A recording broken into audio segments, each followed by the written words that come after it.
यसरी सडकमा उभिएर बोलेको मेरो यसरी यो पहिलो हुनुपर्छ। यो सडकबाट बोल्ने दिन पनि कस्तो आयो भने अनुहारै लुकाएर बोल्नुपर्ने अवस्था छ। मलाई यसमा पनि के हो भेदभाव भयो क्या यहाँ पनि। हेलो, धेरै बोल्न चाहन्न, थोरै बोल्छु म, किनभने मलाई भाषण गर्न आउँदैन, यहाँहरूलाई थाहा छ। के भन्छु भने अपराधको कुनै जात हुँदैन, यो सबैलाई थाहा छ। के भन्न चाहन्छु भने विशेष चाहिँ जसरी अपराध गर्नेहरूले अपराध गर्ने हिम्मत जुटाउनु भयो, त्यसै गरी अपराध स्वीकार्ने पनि हिम्मत जुटाउनुहोस्। अपराध गर्ने हिम्मत जुटाउन जति सजिलो भयो तपाईँहरूलाई, अपराध स्वीकार्न पनि त्यतिकै सजिलो छ। एकचोटि आफूलाई अपराधी भनेर स्वीकारेर हेर्नुहोस्, त्यो कहीँको पनि हुनसक्छ। र के भन्न चाहन्छु भने अब विशेष त यो अब कानुनलाई भनौँ या सरकारलाई भनौँ, हामी सबै नेपालीको एउटा अभिभावक, के भन्न चाहन्छु भने ज्वालामुखी त्यसै जाँदैन। ज्वालामुखीमा जब तापक्रम बढ्दै जान्छ बढ्दै जान्छ बढ्दै जान्छ अनि धरतीले सहन नसकेपछि त्यो ब्लास्ट हुन्छ। यो 60 लाख दलित, जसलाई दलित भनेर घोषित गरेको छ, यो पनि त्यही ज्वालामुखी हो। यसलाई धेरै नतताउनुहोस्। जसरी यो शान्त भएर बसेको छ, यसलाई शान्त नै बस्न दिनुहोस्। यो जातिगत नाममा हेपिएर यसरी अन्याय नगर्नुहोस्। यो ज्वालामुखी फुट्यो भने फेरि यसले के चिज बर्बाद गर्छ त्यो सबैले बयान गर्न सक्दैन। त्यसलाई यतिकै सामने राख्नुहोस्। र यति भन्न चाहन्छु, अपराधको अगाडि कानुन नझुकोस्, अन्यायको अगाडि सत्य नलुकोस्। धन्यवाद, थ्याङ्क यू। कैलालीका बलात्कारलाई फाँसी दे, कैलालीका बलात्कारलाई फाँसी दे, कैलालीका बलात्कारलाई फाँसी दे। जातीय विभेद अन्त्य गर, जातीय विभेद अन्त्य गर, जातीय विभेद अन्त्य गर, जातीय विभेद अन्त्य गर।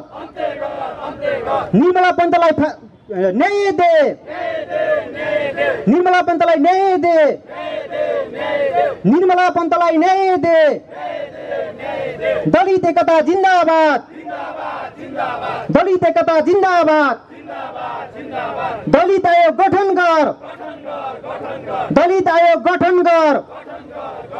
मानवाधिकारको रक्षा गर, मानवाधिकारको रक्षा गर।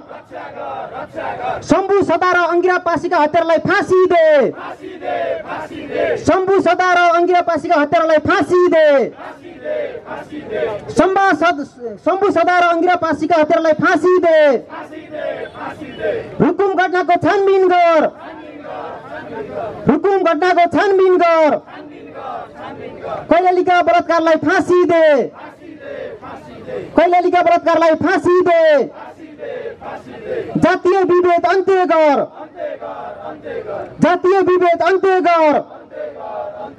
निर्मला पन्तलाई न्याय दे, निर्मला पन्तलाई न्याय दे। दलित एकता जिन्दाबाद, दलित एकता जिन्दाबाद। दलित आयोग गठन गर, दलित आयोग गठन गर। मानवाधिकारको रक्षा गर। सँग लकडाउनमा यति छटपटी भइसक्यौं, बाँकी हामी पुलिसले भनेको मान्दैनौं। तर 3000 वर्षसम्म पीडित यो चाहिँ देशका महिला, दलित, आदिवासीहरू के भएको होला? एकचोटि कल्पना गर्नुहोस्। यो हामी कुनै जात वर्ग विशेषसँग हाम्रो आन्दोलन होइन। हाम्रो आन्दोलन भनेको हामी राज्य सत्तासँग हो। त्यसैले हामी एकछिन तपाईहरुको अगाडि हामी नारा लगाएर यो कार्यक्रम सुरुवात गर्न एउटा आहुतिदायको अस्ति मात्र एउटा गीत प्रकाशन भएको थियो। त्यो गीतको के थियो? त्यो गीतमा राम्रोसँग त अहिले मलाई याद छैन, तर त्यो गीतले के भन्नु खोजेको थियो भने चाहिँ धरती चिरेर हामी अन्न फैलाउँछु, त्यो अन्न चाहिँ हामी सबै मानव जातिको लागि हुन्छ। सुन हामी चाहिँ थिचेर हामी हाम्रो नाकमा लाउने फुली बनाउँछौँ, तर हामी मान्छेले चाहिँ हाम्रो शरीर छुन दिँदैनौँ। आज यहाँ मानिस ठुलो दिलले हुन्छ, जातले हुँदैन भन्ने मूल नारालाई आफ्नो साथमा लिएर आज यो संयुक्त दलित युवा सङ्घर्ष समितिद्वारा आयोजित यस कार्यक्रमका प्रमुख वक्ता अनिरा सुका केन्द्रीय अध्यक्ष आदरणीय एन मौर्ज्यू, यस्तै नेपाल विद्यार्थी सङ्घका केन्द्रीय अध्यक्ष आदरणीय राजीव ढुङ्गाना दाई, यस्तै विभिन्न तह र तबकामा आसीन र समाजसेवी सामाजिक अभियन्ताहरू, पत्रकार मित्रहरू र उपस्थित सम्पूर्ण सुरक्षाकर्मी लगायत न्यायप्रेमी साथीभाइहरूलाई मेरो आस्थाको अभिवादन। जय नेपालको न्यानो अभिवादन टक्राउन चाहन्छु। साथीहरू स्वीकार्नुहोस्, जय नेपाल।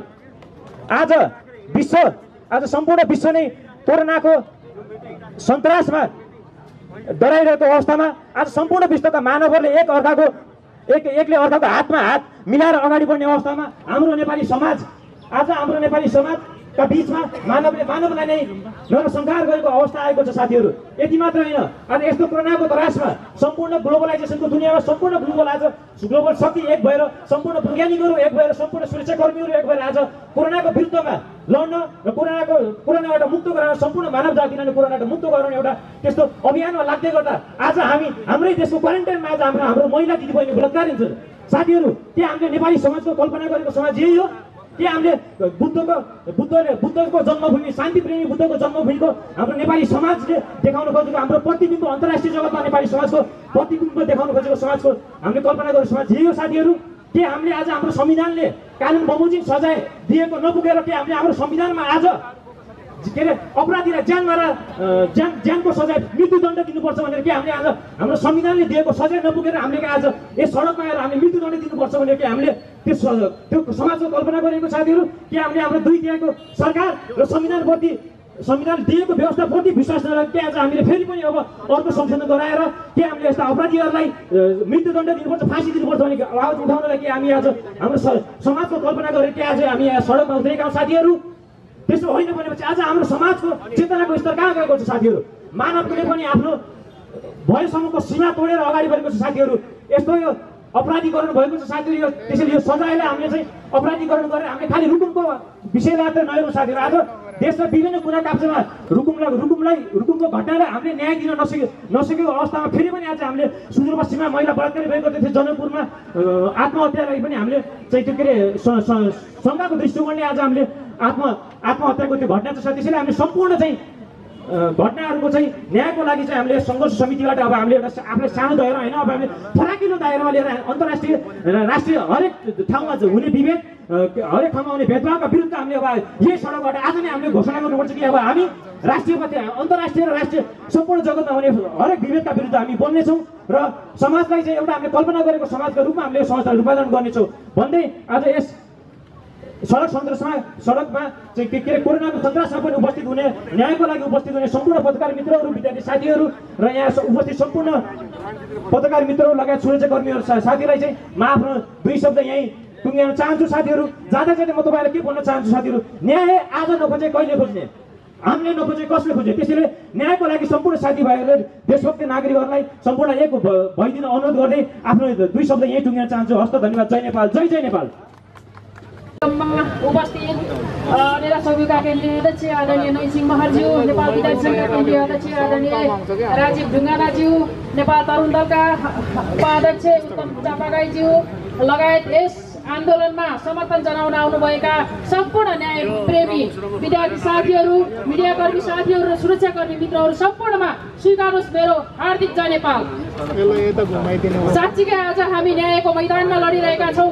विगत यो जेठ 10 गते घटेको घटनाको न्याय माग्दै आज हामी निरन्तर सडकमा त्यो दिनदेखि आजसम्म हामी लागिरहेको अवस्था छ। अस्ति पनि यही माइतीघर मण्डलदेखि मैले धेरै कुराहरू भनिसकेको अवस्था छ र कीर्तिपुर त्रिभुवन विश्वविद्यालयमा पनि मैले पटक यस्ता आन्दोलनका कार्यक्रमहरू गरिसकेको अवस्था छ। त्यस कारणले गर्दाखेरि आज हामीले विभिन्न क्रान्तिहरू गरेर देशमा गणतान्त्रिक संविधान बनाइसकेपछि पनि आज हामीले न्यायका निम्ति सडक तताउनु पर्ने, सडकमा आएर न्याय दे भनेर चिच्याउनु पर्ने, तिनै कारणहरू देखाउनु पर्ने। हामीले कस्तो मुलुकको कल्पना हामीले गरेका रहेछौँ। आज मुलुकै ऐन बनेदेखि अहिलेसम्म दलितको नाममा, आज छुवाछुतको नाममा थुप्रै ऐन नियमहरू बने, नियमावलीहरू बने, सन्धि अभिसन्धिहरू बने र त्यसको कार्यान्वयनका लागि किन आज हाम्रो उपस्थिति फितलो भइरहेको छ? किन यो संसदले यो कुराहरू बुझ्न सकिरहेको छैन? किन हाम्रो संविधानको कार्यान्वयन हुन सकिरहेको छैन? यो कुरामा अब सम्पूर्ण जागरुक नेपाली जनताहरू अगाडि आउनुपर्ने आवश्यकता मैले देखेको छु। साँच्चीकै अहिले त रुकुम घटना एउटा प्रतिनिधि घटना मात्रै हो। यस्ता सयौं घटनाहरू दबाएर राखिएका छन्। निर्मला हत्याकाण्डदेखि लिएर अहिले कैलालीमै भर्खरै लक्कीचुवा नगरपालिकामा एउटा महिलामाथि सामूहिक बलात्कार भएको छ, एउटा क्वारेन्टाइनभित्र बलात्कार भएको छ। योभन्दा ठुलो विडम्बनाको कुरा के हुन सक्छ? म भन्न चाहन्छु आज आज किन चाहिँ व्यवस्थित क्वारेन्टाइनहरू हुन सकेनन्, किन महिलाको सुरक्षाको ग्यारेन्टी हुन सकेन, किन दलित जनजाति मधेसी सम्पूर्ण उत्पीडनमा परेका वर्गहरूको आज चाहिँ आवाजहरू सुन्न सकेन राज्यले। त्यसका लागि हामी सम्पूर्ण लोकतन्त्र प्रेमी साथीहरू एक हुन जरुरी मैले देखेको छु। र म भन्न चाहन्छु आज हामीले सम्पूर्ण मानव जातिमाथिकै यो आक्रमण, यो मानव अधिकारमाथिकै यो आक्रमण र नेपालको संविधानमाथिको यो चुनौतीलाई हामीले चिर्नका लागि आज मभन्दा थुप्रै अग्रज वक्ताहरू पनि यहाँ हुनुहुन्छ। म धेरै कुरा यहाँ राख्न चाहन्न, तर रुकुम चौरजारीको घटनाको दोषीलाई उन्मुक्ति दिनका लागि आज प्रचण्ड किन बोल्नु भएको छैन? किन आज उहाँकै जिल्ला यो जनार्दन शर्माको जिल्ला जाजरकोटमा चाहिँ उहाँले जहाँ जनयुद्धको जग उहाँबाट उद्घोष गर्नुभयो र 10 वर्ष जनयुद्ध गरेर आज सत्तासीन हुनुहुन्छ। तर आज आएर जनार्दन शर्माले यो चाहिँ दोषीहरूलाई ढाकछोप गर्नका लागि कल्पित चाहिँ कुराहरू उहाँले संसदमा प्रस्तुत गर्दै हुनुहुन्छ।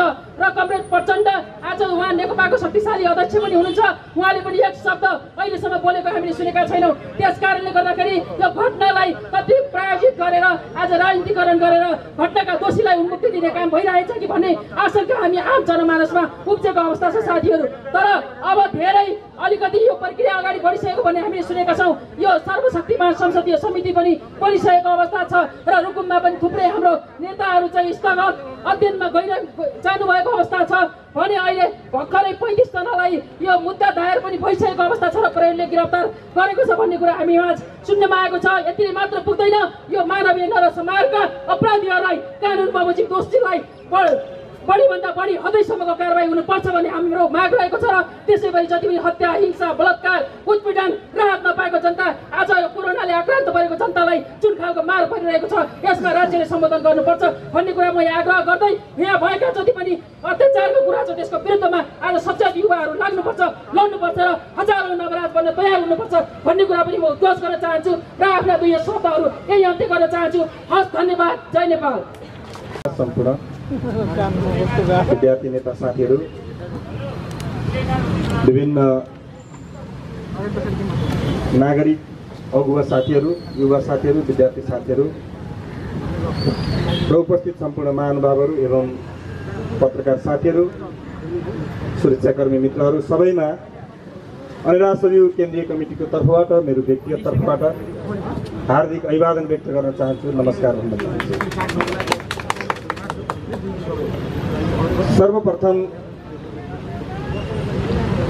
21औं शताब्दीको मानव सभ्यता र समानताको यस युगमा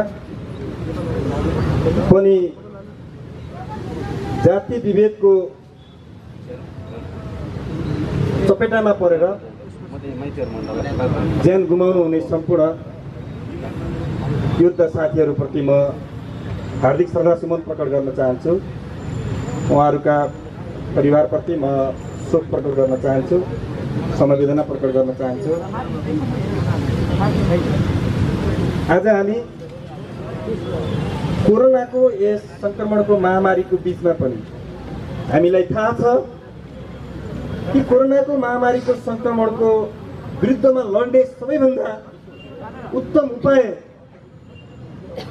यसको औषधि सोसियल डिस्टेन्स हो। त्यसकारण राज्यले लकडाउन पनि गर्यो।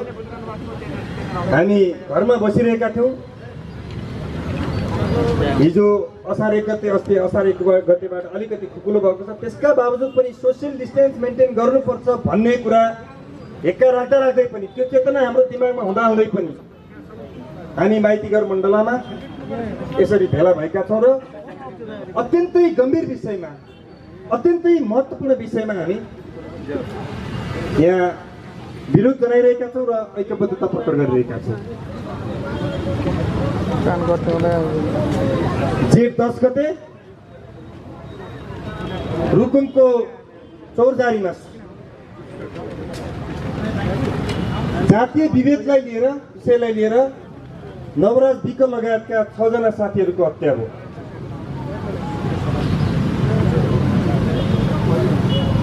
यो मैले अघि नै भने यहाँहरूका बिचमा 21औं शताब्दीमा मानव सभ्यता र समानताको यस युगमा जातीय विभेदलाई लिएर एउटा मान्छेको क्रूर हत्या गर्ने, नरसंहार गर्ने कुरा यो सामाजिक अपराध हो, जघन्य अपराध हो र यो कुनै पनि हालतमा यस्ता घटनाहरूलाई, यस्ता घटनाका अपराधीहरूलाई क्षम्य हुनु हुँदैन र कडाभन्दा कडा कानुनको व्यवस्था गरेर कारबाही गर्नुपर्छ भन्ने कुरामा अनुराष्ट्रको दृढ छ, हामी सबै दृढ छ। म यहाँहरूका बिचमा केही विचारहरू राखिरहँदा म भन्न चाहन्छु कि मानव समाजको विभेद, जातीय विभेद या सामाजिक विभेद मानव समाजका कलङ्क हुन्, जघन्य अपराध हुन्। मैले भन्ने गरेको छु धेरै ठाउँमा कि श्रम चल्ने पानी नचल्ने 21औं युगको मानव सभ्यता र समानताको युगमा यो कुरा कहीँ मान्य हुन्छ? हुन सक्दैन। श्रम चल्ने, अघि साथीहरूले भन्दै हुनुहुन्छ, एउटा मान्छे ले बनाएको सिलाएको लुगा चल्ने, बनाएको औजार चल्ने, तर त्यो मान्छेले छोएको पानी नचल्ने। यो मानव सभ्यताको युगमा यो कुरा मान्ने हुन सक्छ? हामीलाई यो हुँदैन। त्यसकारण यो एक प्रकारको अपराध हो, जघन्य अपराध हो र मानव सिंगै मानव समाजको कलङ्क हो। यो चिन्तन, यो सोच र यो प्रवृत्ति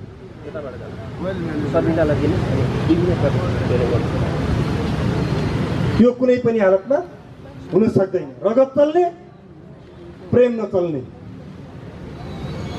जातका नाममा, कथित माथिल्लो जात र तल्लो जातका नाममा प्रेम चल्न नहुने, एउटा मान्छेले अर्को मान्छेलाई प्रेम गर्न नपाउने, मान्छे भएर मान्छेलाई प्रेम गर्न नपाउने भन्ने कुरा पनि यो मानव समाजमा 21औं शताब्दीको सभ्यता र समानताको युगमा यो मान्य हुन सक्दैन। यसलाई किमात्र पनि मान्न सकिँदैन।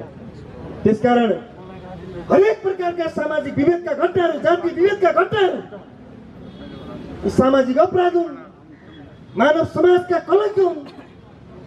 जघन्य अपराध भएको हुनाले यसलाई अझैसम्मको कानुनी व्यवस्था गरेर कारबाहीको दायरामा ल्याउनुपर्छ र यसको समूलन्त्य गर्नुपर्छ भन्ने कुरामा हामी सबै दृढतापूर्वक, युवा पङ्क्तिहरू दृढतापूर्वक उभिनुपर्छ। र सबभन्दा बढी हामी युवा पङ्क्तिहरू जसले 21औं शताब्दीको प्रतिनिधित्व गर्छौँ, 21औं शताब्दीको चेतनाको प्रतिनिधित्व गर्छौँ, हामी सबभन्दा बढी यस चेतनाबाट उत्प्रेरित हुनुपर्छ र यो कुरालाई बोक्नुपर्छ भन्ने मलाई लाग्छ। साथीहरू, मैले भन्ने गरेको छु कि मान्छेको अरू कुनै पनि जात हुँदैन, मान्छेको जात मान्छे नै हुन्छ। मान्छेको जात मान्छे भन्दा अर्को कुनै पनि हुन सक्दैन। कोही कोही भन्ने गरिन्छ कि मान्छेको जात महिला र पुरुष दुईटा मात्रै हो, अरू सबै होइन, सबै मान्छे हुन् भनिन्छ। त्यो पनि होइन। मान्छेको जात मान्छे नै हो, महिला पनि मान्छे हो, पुरुष पनि मान्छे हो। त्यसकारण मान्छेको जात मान्छे नै। यो पृथ्वीको सृष्टि हुँदाखेरि, सजीव प्राणीहरूको सृष्टि हुँदाखेरि सजीव प्राणीहरूमा जात हुन्छ। एउटा जात मान्छे हुन सक्छ, अर्को जात पशु हुन सक्छ, अर्को जात पक्षी हुन सक्छ, अर्को जात बिरुवा हुन सक्छ, अर्को जात किरा फट्याङ्ग्रा हुन सक्छ, माछा हुन सक्छ। यी सजीव प्राणीहरूका जात हुन सक्छ। तर सजीव प्राणीभित्रको मान्छेको जात मान्छे मात्र भएको हुनाले मान्छेभित्र जातपातका कुराकानी गरेर जातीयताका आधारमा विरोध गर्ने कुराको हामीले समूलन्त्य गर्नुपर्छ। यसलाई हामीले कानुनको दायराभित्र ल्याएर कडाभन्दा कडा कानुनको व्यवस्था गरेर कारबाही गर्नुपर्छ र एउटा समतामूलक समाज, एउटा सभ्यतामूलक समाज निर्माण गर्ने कुरामा हामी युवाहरूले जोरदारपूर्वक लाग्नुपर्छ। त्यसकारण मैले भन्ने गर्छु, अब हामी सबैले त्यागौँ, हाम्रो मानसिकता त्यागौँ। सबैभन्दा पहिला हामी मान्छे हौँ भन्ने कुरा सोचौँ। बाहुन कम्युनिटीका साथीहरूले पनि त्यो सोचौँ, क्षेत्रीहरूले पनि सोचौँ, जनजातिहरूले पनि सोचौँ र इभन उत्पीडित समुदायका मान्छेहरूले पनि सोचौँ कि हामी सबैभन्दा पहिला मान्छे हो भन्ने कुरा सोचौँ। जबसम्म हामी मान्छेको चिन्तन, मान्छे हो भन्ने कुराको चेतनाको विकास गर्दैनौँ, तबसम्म समाजमा यस्ता खालका कुकृत्यहरू विकृतिहरू यस्ता खालका जघन्य अपराधहरू समाजले भोगिरहनु पर्ने हुनसक्छ। त्यसकारण म सबैलाई अपिल गर्न चाहन्छु, अनुरोध गर्न चाहन्छु, हामी मान्छौँ, मान्छेभित्र कुनै पनि जात छैन। मान्छेको पहिचानका लागि केही थरहरू हुन सक्छन्। पछाडि राजीवजीको ढुङ्गाना छ, त्यो उहाँको थर हो, उहाँ बाहुन होइन। राजीवजीले भन्न सक्नु पर्यो आज ऐनको पछाडि महर छ, यो थर हो। ऐन भन्ने बित्तिकै धेरै मान्छेहरू हुन सक्छन्, कसरी चिन्ने भन्दा महर भनेपछि चिन्न सजिलो हुन्छ भनेर राखिएको एउटा थर हो, कास्ट हो। त्यसकारण थरको विषयलाई लिएर जातसँग जोडेर मान्छेमाथि विभेद गर्ने कुरा, चाहे सुनार होस्, चाहे विश्वकर्मा होस्, चाहे मल्ल होस्, चाहे जोसुकै होस्, सबै थर हुन् र उसको मूल परिचय मान्छे भएको हुनाले हामीले यो चेतनाबाट, यो मान्यताबाट गाइड हुनुपर्छ र यसरी अगाडि बढ्नुपर्छ भन्ने मलाई लाग्छ। अझ हामीले भन्दै आएको दलितका पुर्खाहरूलाई त हामीले त गएर सम्मान गर्नुपर्छ र उहाँहरूको पुर्खालाई त शालिग बनाएर जहिले पनि हामीले भगवानसँग अल्लाह बरु पूजा नगरे हुन्छ। म त भगवानमाथि विश्वास पनि गर्दिनँ, बरु हामीले पूजा गर्ने हो भने मान्छेलाई मान्छे बनाउन सिक्ने हाम्रा उत्पीडित समुदायका पुर्खाको शालिग बनाएर तिनलाई पूजा गर्नु। यहाँलाई थाहा छ मान्छे जङ्गली युगमा थियो, जङ्गली सभ्यतामा थियो, जङ्गली मान्यतामा थियो, नाङ्गै हिँड्थ्यो। हाम्रा परिवार दाजुभाइका पुर्खाहरूले, बाजे बराजुहरूले 4-500-4-5000 वर्ष अगाडि मान्छे भएर मान्छेले नाङ्गै हिँड्न मिल्दैन। मान्छे त चेतनशील प्राणी, अरू प्राणीभन्दा, अरू पशुभन्दा, अरू प्राणीभन्दा अब अलिकति अगाडि बढिसक्यो। त्यसकारण लाज ढाक्नुपर्छ, लुगा लाउनु पर्छ भने लुगा सिलाउन सिकायो, लुगा बनाउन सिकाएर मान्छेलाई लुगा लगाएर हिँड्ने बनाउन सिकायो। अनि त्यो लुगा बनाउने क्रममा, सिलाउने क्रममा श्रम गर्दै आए। श्रम गर्दा हुनसक्छ अलिकति पसिना बगेको हुनसक्छ, काम गर्दै जाँदा कहिलेकाहीँ अलिकति लुगा फाटेको हुनसक्छ। अनि पसिना बग्यो, हात फोहोर भयो, लुगा फाट्यो भन्दैमा उसलाई जात बनाएर जातका नाममा उसलाई दुर्व्यवहार गर्ने र तल्लो जात भन्ने कुरा जुन यो चिन्तन छ, यो नस्लीय चिन्तन, यो मनुवादी चिन्तन, यसको हामीले घोर भर्त्सना गर्नुपर्छ र यसलाई हामीले ठाडै अस्वीकार गर्नुपर्छ। त्यसै गरी विश्वकर्माका पुर्खाहरूले मान्छेलाई बाँच्न सिकाए। मान्छे खान पर्छ, खानका लागि सबको रातो हुन्छ, सेतो हुने कुन छ? रगत सबको रातो हुन्छ, सेतो हुने कुन छ? बाहुनलाई बाहुन भन, बाहुनलाई बाहुन भन, कामीलाई कामी। थर बदल्नु पर्दैन, थल बदल्नु पर्दैन, सोच बदलेको छ, सोच बदलेको छ। आदरणीय विमत सभामा उपस्थित हुनुभएका सम्पूर्ण न्यायप्रेमी दाजुभाइ तथा दिदीबहिनीहरू, मेरो पार्टी सङ्घीय लोकतान्त्रिक राष्ट्रिय मञ्च सम्बन्ध सङ्घीय दलित शिल्पी मञ्चको तर्फबाट सङ्घीय अभिवादन टक्राउन चाहन्छु। र म यहाँ हेरिरहेकी छु थुप्रै हाम्रा युवा भाइ बहिनीहरू यहाँ जम्मा भएर आइरहनु भएको छ। यो असार महिनाको प्रचण्ड घाममा विश्व कोरोनाले आकन्त्रित भइरहेको अवस्थामा पनि आफ्नो जिउको केही परवाह नगरी, ज्यानको परवाह नगरी न्याय नवराज भाइ लगायत जुन नेपालमा भइरहेको छ हत्या, हिंसा, बलात्कारको विरुद्धमा उत्रिनुभएका सम्पूर्ण न्यायप्रेमी दाजुभाइहरूलाई पुनः सङ्घीय अभिवादन भन्दै म खबरदारी पनि गर्न चाहन्छु। कहिलेसम्म यो युवा जथाहरूले हामी विदेशसँग कम्पिटिसनको कुरा गर्न चाहिँ गइरहेका छौँ, तर हेर्नुहोस् त यस्तो युवा जथाहरूले अहिले पढेर वैज्ञानिकको निकालेर टेक्नोलोजीमा ध्यान गुमाउनु पर्नेमा यो प्रचण्ड तापमा आएर उभिनु परेको छ। कहिलेसम्म एउटा 60 लाख दलितका लागि कहिलेसम्म यहाँ आन्दोलन गरिरहनु पर्ने छ? कहिलेसम्म यो चाहिँ जातीय विभेदको मार खोज्नुपर्छ? यो सरकारले दिनुपर्छ। कतिौं पुस्तासम्म यो 60 लाख दलितकै रूपमा बस्नु पर्ने र अछुतको रूपमा लाज लाग्दैन? 21औं शताब्दीमा पुग्दा पनि मान्छेलाई छुनु हुँदैन भनेको कहाँसम्मको कुरा हो यो? त्यसकारण अब आदरणीय मेरा न्यायप्रेमी दाजुभाइहरूमा सम्पूर्णलाई यहाँ आह्वान गर्नुपर्छ, यो अन्तिम लडाइँ हुनुपर्छ। अब उपरान्त कुनै नवराज यहाँ उत्पन्न जन्मिने छैन। अब उपरान्त यहाँ कुनै सेते दबाई हुने छैन। अजित विचारको लास अहिलेसम्म पनि न्याय नपाएको छ। के का लागि 10 वर्ष जनयुद्धमा 10 वर्षे जनयुद्धमा थुप्रै दलित समुदायहरूले आहुति दिएको छ, बलिदान दिएर बसेका छन्। केका लागि? यही पाउनको लागि, अहिले पनि दलित भएर कुटिनको लागि, मर्नको लागि, केका लागि? त्यसकारण आदरणीय दाजुभाइ तथा न्यायप्रेमी दाजुभाइ तथा दिदीबहिनीहरू, यसको अन्तिम हुनुपर्छ।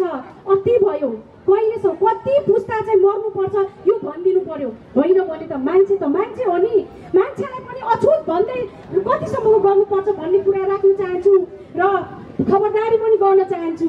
खबरदारी के गर्न चाहन्छु भने जुन 60 लाख दलित समुदायहरू छ त्यसले धेरै सहेको पराकाष्ठको अरू चाहिँ अब हतियार उठाउनु पर्नेछ। हतियार उठाउने बेला भइसकेको छ, किनभने यो सरकारले एउटा कुनै समुदायलाई मान्छे भन्दा तल्लो स्तर राखेको छ। कुकुरले मन्दिरमा दिसा पिसाब गर्दा केही फरक पर्दैन, कुकुरले मन्दिरमा दिसा पिसाब गर्न केही पर्दैन, तर एउटा मान्छे त्यही आँखा हात कान भएको मान्छेले मन्दिर प्रवेश त के घर प्रवेश। हामीलाई चाहिँदैन तिमीहरूको मन्दिर, खबरदार, हामीलाई तिमीहरूको मन्दिर चाहिँदैन, तिमीहरूको घर चाहिँदैन।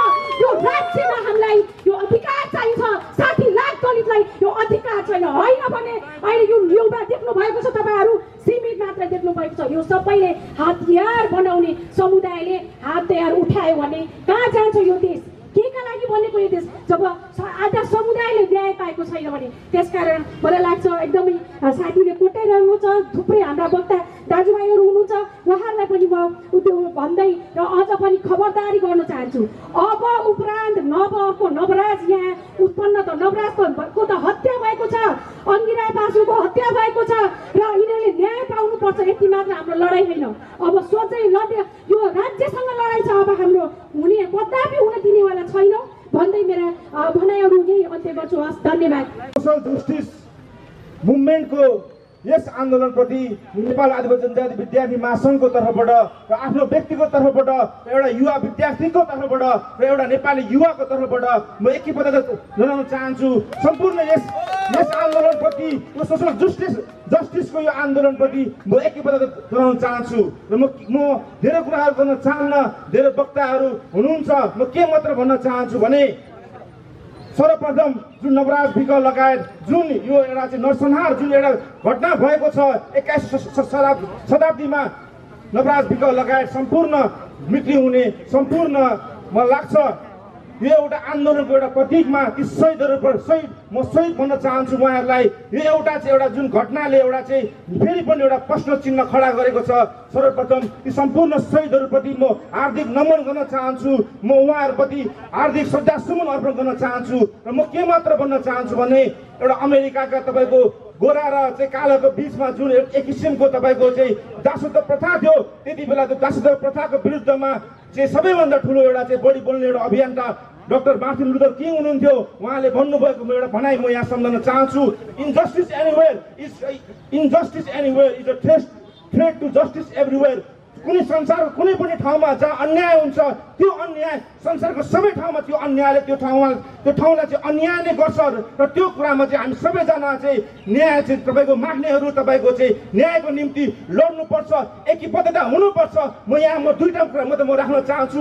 एउटा कुरा म के राख्न चाहन्छु भन्दै गर्दाखेरि यत्रो नरसंहार हुँदै गर्दाखेरि हामीले देख्यौँ, हामीले हेर्दै गर्दाखेरि सोसल साइडहरूमा हामीले हेरौँ अमेरिकामा पनि तपाईँको यस्तै किसिमको एउटा चाहिँ एउटा प्रकृतिको घटनाहरू भयो। त्यो घटना हुँदै गर्दाखेरि सिङ्गो अमेरिका र सिङ्गो संसार र तपाईँको ब्ल्याक लाइफ्स म्याटर भनेर सिङ्गो संसार जुरुक्क भएर चाहिँ अब हामी सहन्न भनेर चाहिँ सिङ्गो संसार एक ठाउँमा उभियो। र त्यो उभिँदै गर्दाखेरि नेपालका पनि धेरै युवाहरू, नेपालका पनि धेरै बौद्धिक जगतमा चाहिँ दखल राख्ने भन्नेहरू, नेपालमा पनि धेरै चाहिँ विवेकशील हामी युवाहरू भन्नेहरूले चाहिँ ब्ल्याक लाइफ्स म्याटरमा एकैपल्ट जनायो। तर आज आफ्नै देशमा रुकुम जस्तो ठाउँमा चाहिँ जुन किसिमको एउटा नरसंहार हुँदै गर्दाखेरि पनि हामीले किन भन्न चुकायौँ दलित लाइफ्स म्याटर भनेर? हामीले किन चुकायौँ?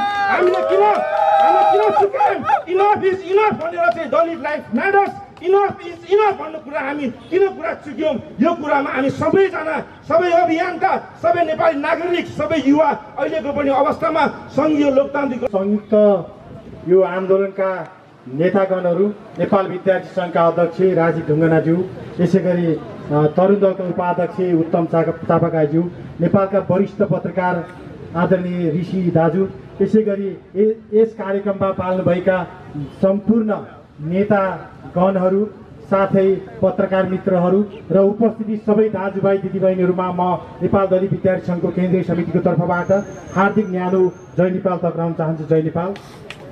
हामीले रुकुमको घटना निकै लामो समयदेखि यो आन्दोलनको यो मञ्चमा छौँ। तपाईँ हामीलाई थाहा नै छ यो घटनाले धेरै ठुलो राष्ट्रिय एउटा अन्तर्राष्ट्रिय रूपको अवस्था ल्याएको छ। नेपालको इतिहासमा यो समुदाय धेरै वक्ताहरूले भर्खरै ऐनमर ज्यूले नि भनिसक्नुभयो। नेपालको इतिहासमा यो समुदायले जसरी यो देशलाई धेरै ठुलो योगदान गरेको छ, एउटा समुदायलाई मात्र नभइकन राष्ट्रलाई पनि धेरै ठुलो योगदान गर्ने, मठ मन्दिरहरू बनाउने, हतियारहरू बनाउने, लुगा फाटाहरू बनाउने सबैभन्दा यो सृजनशील समुदाय आज यो समाजमा 21औं शताब्दीमा आइपुग्दै गर्दा हामीलाई दलितको विभेदको त्याग लाएर आज सेतीको नदीहरूमा भिरमा ढुङ्गा मुरा गरेर मारिएको इतिहास तपाईँ हामी समक्ष साक्षी छ।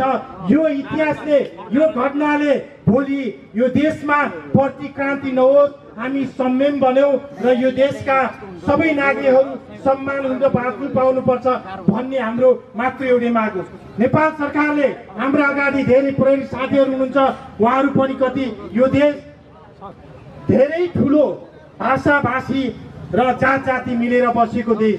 हामीलाई इतिहास थाहा छ, हिजो पृथ्वीनारायण शाहले अङ्ग्रेजहरूसँग लड्दै गर्दा त्यो बेलामा अङ्ग्रेजहरूको विरुद्धमा हामीसँग कस्तो हतियारले लड्यौँ।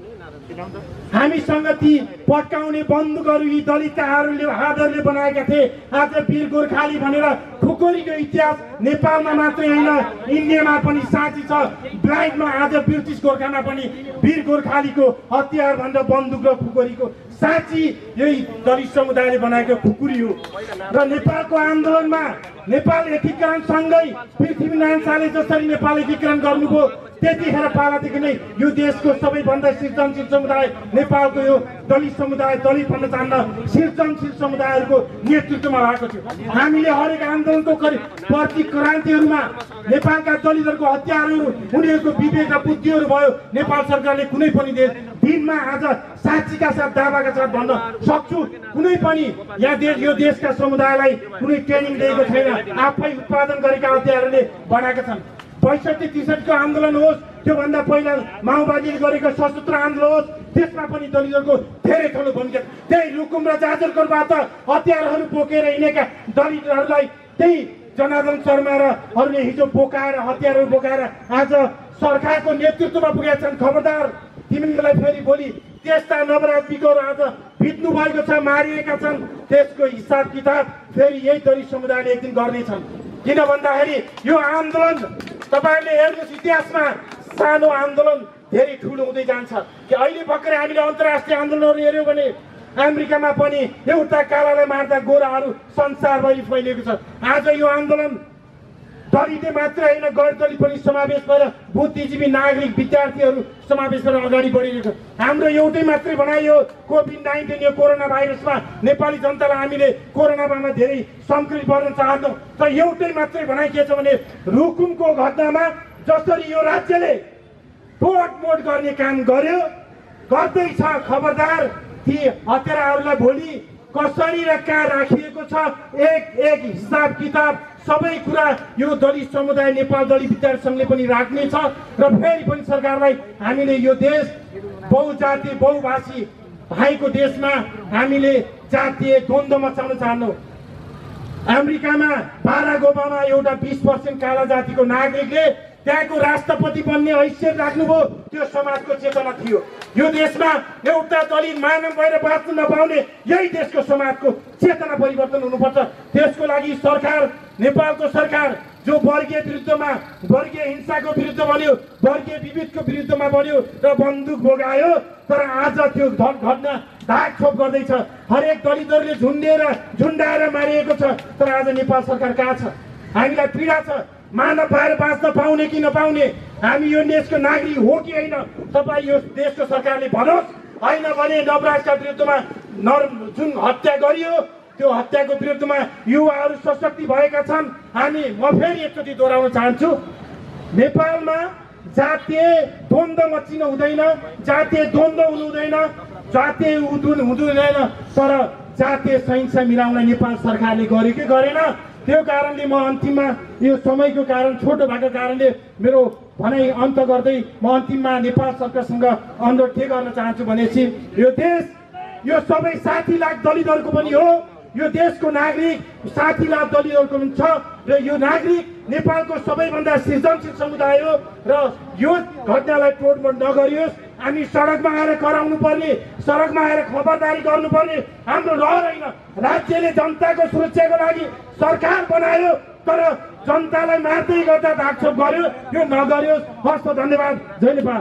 चाहन्छु तपाईँहरू साहस लिने गर्नुभएको छ। उहाँलाई विक लगायत 6 जनालाई जुन किसिमको अमानवीय रूपमा हत्या गरिएर हाम्रो देशमा दलितहरूलाई दबाउन खोजेको थियो, अब नेपालमा दलितहरू दब्ने होइन, दलितहरू उठ्नेछन्। अब यो देशमा कसैले पनि दलितहरूलाई कमजोर बनाउन सक्दैन। 60 लाख दलितहरू प्रत्येक गाउँबाट उठ्दाखेरि यहाँका राज्य सत्ताहरूलाई धावा बोल्नेछन् र भन्नेछन् न्याय चाहियो, न्याय चाहियो, न्याय। आज दलितहरू न्यायको लागि, अधिकारको लागि लडिरहेका छन्। अब संविधानमा लेखेर हुँदैन, ऐन कानुन बनेर हुँदैन, व्यवहारमा उतार्नुपर्छ।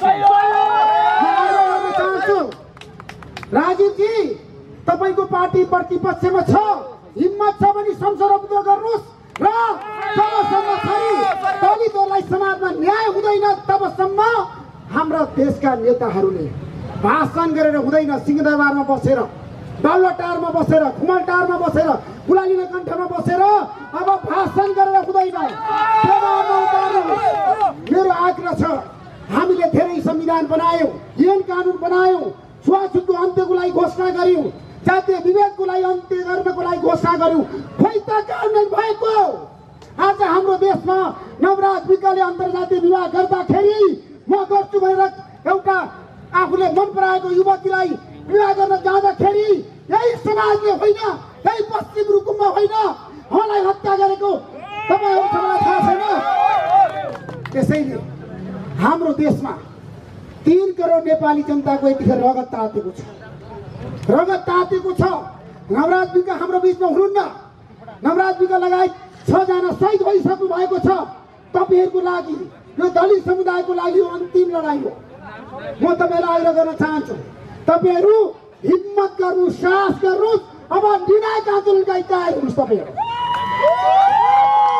हाम्रो देशमा जबसम्म दलितहरू यो देशको नेतृत्व गर्दा हुँदैन, जबसम्म हाम्रो देशमा दलितहरू यो देशको राष्ट्रपति बन्दैन, जबसम्म हाम्रो देशमा दलितहरू यो देशको प्रधानमन्त्री बन्दैन, जबसम्म हाम्रो देशमा दलितहरू प्रधान न्यायाधीश बन्दैन, तपाईँले न्याय पाउनुहुन्न। यो भाषण मात्रै हुन्छ, कुरा मात्रै हुन्छ। हिम्मत गर्नुहोस्। विश्वमा धेरै उदाहरण छ दलितहरू नेतृत्व गरेको। हाम्रो देशमा दलितहरूलाई अझै पनि दोस्रो दर्जाको नागरिक बनाइएको छ। संसदमा दलितहरू सांसद हुनु होला, तर यो देशको देशभरिको उच्च नेतृत्वमा हेरौँ त, प्रधानमन्त्रीदेखि राष्ट्रपतिदेखि उपराष्ट्रपति सभामुखदेखि प्रदेश सरकारको प्रमुखदेखि मुख्यमन्त्रीदेखि मन्त्रीदेखि कति प्रतिशत दलितहरू सत्तामा छन्? कोही सत्तामा दलित। काङ्ग्रेसलाई पनि म भन्न चाहन्छु, कम्युनिस्टलाई पनि म भन्न चाहन्छु, प्रधानमन्त्री केपी शर्मा ओली र प्रचण्डलाई पनि म भन्न चाहन्छु, शेरबहादुर देउवा र उपेन्द्र यादव र मन्टु ठाकुरलाई पनि म भन्न चाहन्छु, दलितहरूको बारेमा अब धेरै भाषण नगर्नुहोस्। पहिला आफ्नो पार्टीमा दलितहरूको पोजिसन के छ तपाईँहरू छलफल सुरु गर्नुहोस्। दलितहरूलाई तपाईँले कति अधिकार दिनुभएको छ? दलितहरूलाई तपाईँले कति न्याय दिनुभएको छ? दलितहरूको समस्या समाधान गर्न कुन चाहिँ दल तत्पर छ? म आज सबै शीर्ष नेतालाई भन्न चाहन्छु, दलितहरूको पीडा दलितलाई होइन, ऋषि धमलालाई पनि थाहा छ, तर न्याय कहाँ छ? न्याय कहाँ छ? हाम्रो देशमा दलितहरूले अहिलेसम्म न्याय पाएका छैनन्।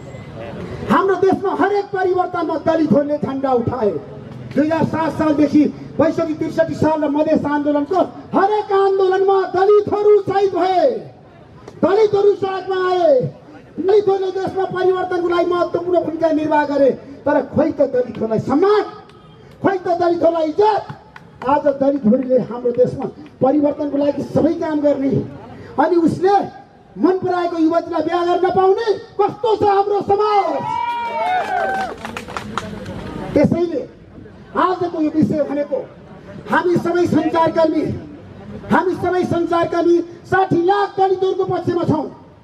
हामीले जसरी राणा शासन अन्त्य गर्यौँ, हामीले जसरी पञ्चायती व्यवस्था अन्त्य गर्यौँ र हामीले जसरी 62 सालको जनआन्दोलनमा लोकतन्त्र ल्याउनको लागि जुन किसिमको महत्त्वपूर्ण भूमिका नेपालका सञ्चारकर्मीहरूले खेले र सङ्घीय लोकतान्त्रिक गणतन्त्र नेपाल ल्याएर 240 वर्षको राज संस्थालाई हटाउनको लागि पनि मिडियाको सबभन्दा ठुलो भूमिका थियो।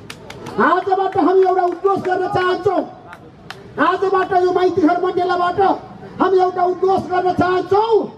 जबसम्म दलितहरूले न्याय पाउँदैन तबसम्म ऋषि मलाई लडिरहनेछ। तपाईँको साथमा लडिरहेको भाषण होइन, व्यवहारमा उतारो। म सबै नेताहरूलाई आग्रह गर्न चाहन्छु, यहाँ तर उनीहरूको उपाध्यक्ष पनि हुनुहुन्छ, सबै पोलिटिकल पार्टीका नेताहरूलाई म आग्रह गर्न चाहन्छु, दलित आज हाम्रो गाउँघरमा जानुहोस्। अझै पनि हामीले यहाँ भाषण गरिरहेछौँ। अझै पनि उहाँहरूलाई जुन किसिमको दोस्रो नागरिकको व्यवहार गरिन्छ हाम्रो देशमा। दलितहरूले हरेक तहमा न्याय पाएका छैनन्। यो कुरा भन्न हामी लजाउनु हुँदैन। राजीवजी यहाँ बसेर भाषण त गरौँला, हामी दलितलाई सम्मान गर्छौँ, इज्जत दिन्छौँ, प्रतिष्ठा दिन्छौँ, न्याय दिन्छौँ, न्यायको लागि लड्छौँ, अन्यायको लागि हामी लड्छौँ भन्न सजिलो छ। तर व्यवहारमा अझै पनि हाम्रा देशका उपल्लो जाति भन्नेहरूले, उपल्लो जो हाम्रो देशमा छ नि, अझै पनि हरेक तहमा छन्। उनीहरूले नेपाली समाजलाई यो देशमा दलितहरूको मूल्याङ्कन गरेका छन्, दलितहरूलाई स्यालुट र अभिनन्दन गरेका छन्। त्यसैले शेरबहादुर देउवादेखि प्रचण्डदेखि केपी शर्मा ओलीले आज हाम्रो देशको परिवर्तनको कुरा गर्दा दलितहरूले त धेरै सिप सिकाएका छन्, समाजलाई धेरै योगदान दिएका छन्। दलितहरूले त हामीलाई आज मैले जुन कपडा लगाइरहेको छु यो कोट मैले तपाईँलाई अवमूल्यन गरेको होइन, अपमान गर्न खोजेको होइन। यदि तपाईँहरू हाम्रो समाजमा तपाईँहरूको उत्पत्ति नभएको भए हामी सबै मानव जाति नाङ्गै हुन्थ्यौँ। आज हामीलाई सिकाउने, हामीलाई सभ्य बनाउने, हामीलाई सुसंस्कृत बनाउने त तपाईँहरू हो। तर खोइ त तपाईँहरूको मूल्याङ्कन, खोइ त तपाईँहरूलाई न्याय, खोइ त तपाईँहरूको पक्षमा जनमत हुँदै पनि आज नवराज विक लगायत 6 जना शहीद भए। अझै पनि त्यहाँ पीडित परिवारलाई न्याय दिन कोही पनि तयार छैन। त्यहाँ पनि षड्यन्त्र हुँदैछ। खबरदार, कसैले षड्यन्त्र गर्यो भने 60 लाख दलितहरू कपन बाँधेर मैदानमा उत्रछन्। कपन बाँधेर। अब दलितहरू कमजोर छैनन्। मेरो रगत र आज नवराज विकको रगतमा कुनै फरक थिएन र छैन पनि। तर हाम्रो समाजले किन भेदभाव गर्यो? हाम्रो समाजले 21औं शताब्दीमा 20औं 18औं शताब्दीको जस्तो किन जघन्य अपराध गर्यो र 6 जनाको आज जुन किसिमको हत्या गर्यो, नृशंस हत्या, आज कुनै पनि नेपालीले कहिले बिर्सन छैन।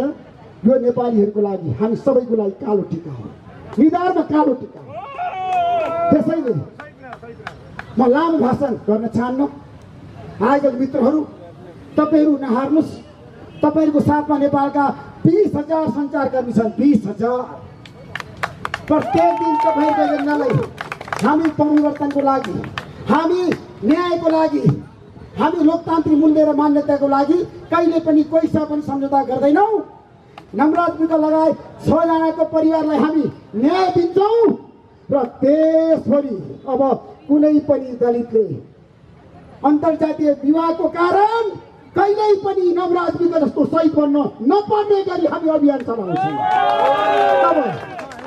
अब देशभरिको हाम्रो अभियान भनेको, देशभरिको यो अभियान भनेको, यो आन्दोलन भनेको, यो आन्दोलनको ज्वरफाट भनेको अब नवराज विक त शहीद भएर जानुभयो, उहाँलाई म स्यालुट गर्छु।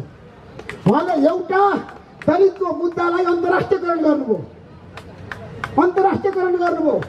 जसरी हाम्रो देशमा राणा शासनको विरुद्ध 4 जना वीर शहीदहरू भए, गङ्गालालदेखि दशरथ लगायत, तपाईँ धर्मभक्त लगायत। अब दलित आन्दोलनको उन्मुक्तिको लागि, सफलताको लागि आज 6 जना शहीद भएका छन्। यो शहीदले नै दलित आन्दोलनको छिरफार गर्छ। अब सफल हुन्छ दलित आन्दोलन। ढुक्क हुनुहोस्। अब कुनै पनि दलितले, कुनै पनि आफूले मन पराएको युवतीलाई बिहा गर्दाखेरि कहिल्यै पनि यो देशमा अब मर्न पर्दैन। यो ऋषि धमला घोषणा हो। कसैले हत्या गर्न सक्दैन, कसैले छुवाछुत गरे भने त्यसको विरुद्ध ऋषि धमला सशक्त रूपमा उभिनेछ, खडा हुनेछ र तपाईँहरूलाई साथ दिएर तपाईँहरूको आत्मबललाई दह्रो बनाउँदै उच्च बनाउँदै तपाईँलाई आत्मविश्वासको साथ अगाडि बढ्नको लागि प्रेरणा दिँदै यो आन्दोलनको जबसम्म हाम्रा 3 जना नेताले संयुक्त रूपमा हस्ताक्षर गर्नुपर्छ। मेरो आग्रह छ प्रचण्ड, केपी शर्मा ओली र शेरबहादुर देउवाले अब हाम्रो देशमा कुनै पनि दलितले उहाँले संयुक्त रूपमा हस्ताक्षर गर्नुपर्छ। अब हाम्रो देशमा कुनै पनि दलितले अन्तर्जातीय विवाह गरेको अवस्थामा अहिलेको अवस्था जुन नवरात्रिकाले भोग्नु पर्यो त्यस्तो अवस्था भोग्नुपर्ने छैन र जसले त्यस्तो समाजमा छ नि अन्याय अत्याचार गर्छ त्यसलाई कडा कारवाही गर्छौँ, पार्टीगत रूपमा पनि कारवाही गर्छौँ, पार्टीबाट निकाल्छौँ, जुनसुकै पार्टी होस् त्यो भन्न सक्नुपर्छ, त्यो वक्तव्य आउनुपर्छ। अब 3 जना नेताहरूले छ नि संयुक्त रूपमा वक्तव्य निकाल्नुपर्छ देशमा। अझ सबै पोलिटिकल पार्टीले दलितको अधिकारको लागि, दलितमा परेको अन्याय र अत्याचार जुन समाजमा भइरहेछ त्यसको लागि र अन्तर्जातीय विवाह गर्दाखेरि नवराज विकले जसरी हत्या आज भोग्नु पर्यो, शहीद हुनुभयो, अब कुनै पनि नेपाली त्यस्तो अवस्था आउन पर्ने छैन, भोग्नु पर्ने छैन भनेर 3 जना शीर्ष नेताहरूले संयुक्त रूपमा वक्तव्य जारी गर्नुपर्छ। अब उहाँहरूले पार्लियामेन्टमा उभिएर 3 जना नेताले जसरी तपाईँलाई थाहा छ 62 सालको जनआन्दोलन सफल भइसकेपछि गीता प्रसाद कोइरालाका सबै नेताले हात हल्लाएका थिए, त्यस्तै गरी पार्लियामेन्टमा बसेर 3 जना नेताले उद्घोष गर्नुपर्छ। अब कुनै पनि दलितलाई न्याय दिन हामी तयार छौँ, अन्याय हुन दिन्न भनेर घोषणा गर्नुपर्छ। अब हाम्रो देशका नेताहरूले आजको दिनमा राजीवजी तपाईँले पनि भन्नुहोस्, म पनि भन्छु, अब काङ्ग्रेस सभापति दलित हुनुपर्छ, नेकपा अध्यक्ष दलित हुनुपर्छ, अब देशमा दलितहरू नेतृत्वमा पुग्नुपर्छ। अब जहिले पनि दलितहरू सेकेन्ड म्यान मात्रै भइराख्ने, फर्स्ट म्यान हुनुपर्छ। हरेक तर्कामा दलितहरू फर्स्ट म्यान, मुख्यमन्त्री दलित।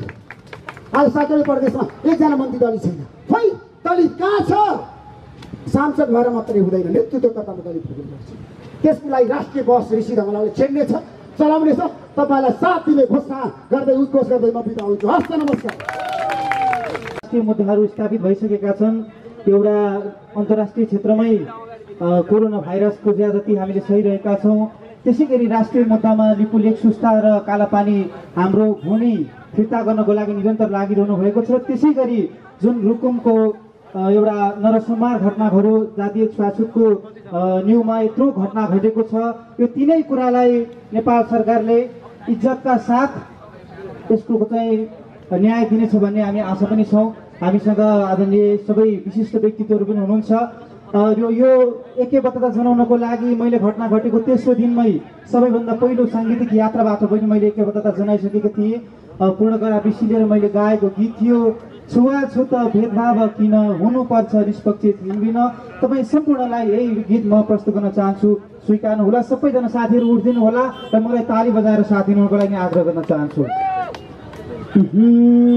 जाजरकोट रोयो आज रोएकै छ रुकुम, मान्छे मार्नै पर्ने गरी कसले दियो हुकुम। हो कि होइन साथी? हो, आज मान्छे मार्ने गरी 6 जना भन्दा बढी मान्छेहरू मार्ने गरी जुन जसले हुकुम दिएको छ, यी हुकुम दिनेहरूका विरुद्ध पनि आज नेपाल सरकार निष्पक्ष रूपमा छानबिन गरेर जबसम्म दोषीले दोषबाट उन्मुक्त हुन्छ त्यहाँ त्यति बेलासम्म हाम्रा मृत आत्माहरूले शान्ति पाउँदैनन् भन्ने कुरा पनि यहाँलाई जानकारी गराउँदै टेक्निसियन मित्रलाई मेरो ट्र्याक प्ले गराइदिनको लागि म हार्दिक अनुरोध गर्न चाहन्छु। सबैलाई मलाई साथ दिनुको लागि म आग्रह गर्न चाहन्छु। छुवाछुत भेदभाव के गरेर हट्छ? समाजमा यस्तो घटना कहिलेसम्म घट्छ? कहिलेसम्म घट्छ भन्दै आज हामी सबैले ताली बजाएर उठेर साथ दिनु पर्यो।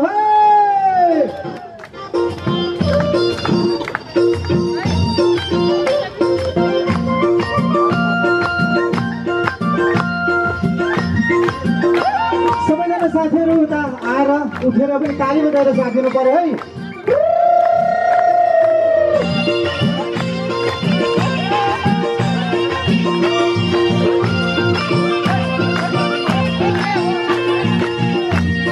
छुवाछुत भेदभाव किन हुनुपर्छ छान्दिन मान्छे मार्ने कारण किन हुनु पर्छ निष्पक्ष छान्दिन हुनु पर्छ निष्पक्ष छान्दिन म साथीहरूलाई दलित एकता भन्छु जिन्दाबाद भन्नुलाई त दलित एकता सबै समाज निर्माण गरौँ सबै समाज निर्माण गरौँ छुवाछुत भेदभाव अन्त्य गरौँ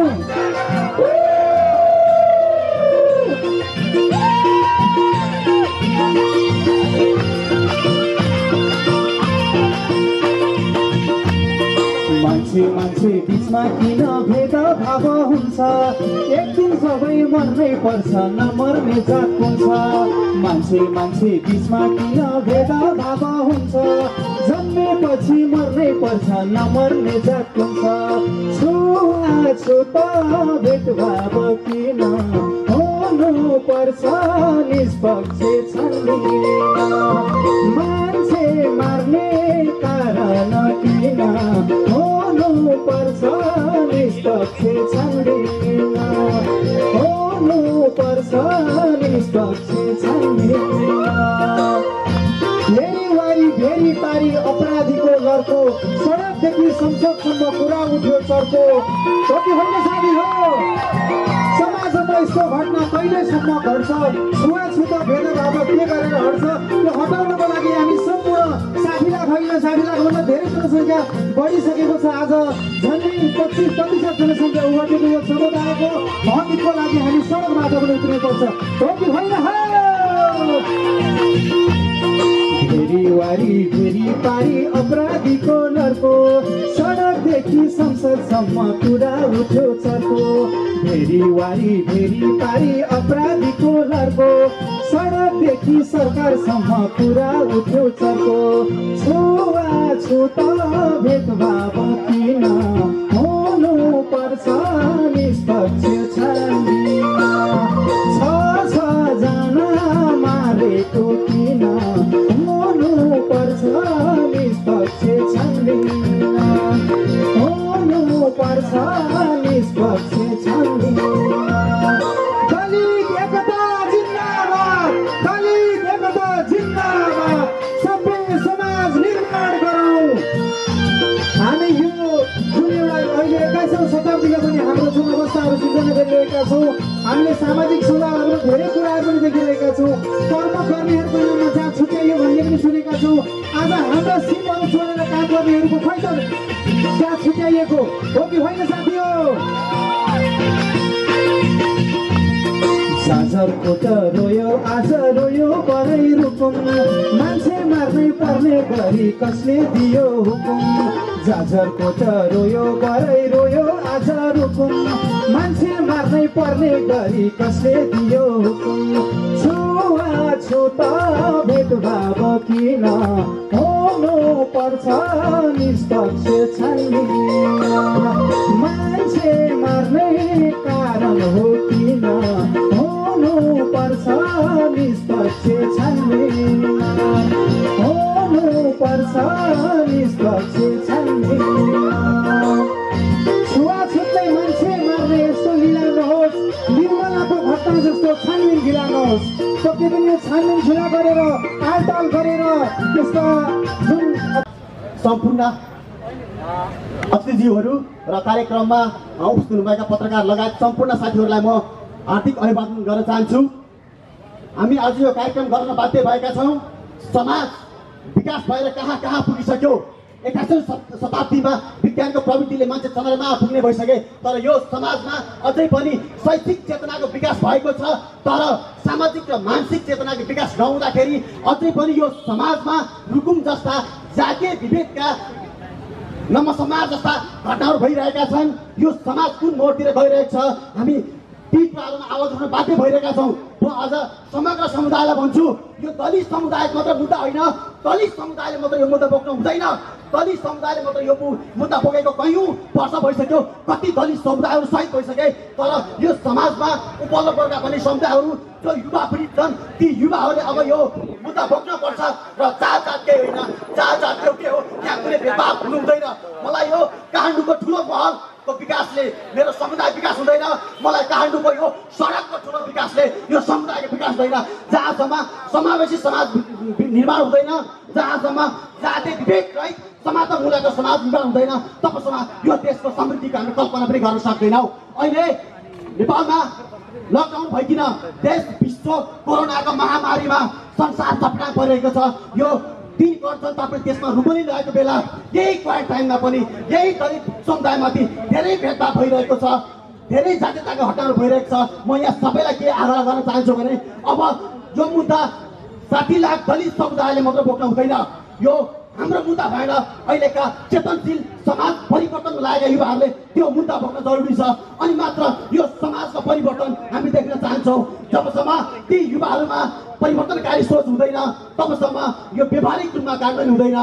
2021 सालदेखि नै नेपालमा जातीय विभेदलाई लिएर विभिन्न कानुन बनेर अब नेपालमा छुवाछुत छैन भन्ने धेरै कानुन बने, तर ती कानुनहरू संविधानमा मात्र लिपिबद्ध भयो, कागजमा सीमित भयो, तर गाउँ गाउँका बस्ती बस्तीमा त्यो व्यवहार लागू हुन सकेन, त्यो चेतना प्रवाह गर्न सकेनौँ। हामी चेतनशील समुदायहरूले पनि, हाम्रा उपल्लो वर्गका चेतनशील युवाहरूले पनि हामीलाई व्यावहारिक रूपमा परिवर्तन गर्नुपर्छ भनेर व्यक्तिगत रूपमा भेट्न भन्ने गरेका छन्, तर समाज परिवर्तन गर्न अगाडि लागिरहेका छन्। त्यसले गर्दा म सबै समुदायलाई आग्रह गर्न चाहन्छु, अब उपरान्त हामीले युवाहरूले चालेको कदममा परिवर्तनको कदम हो। यो परिवर्तनको कदममा सबैको साथ अनिवार्य छ।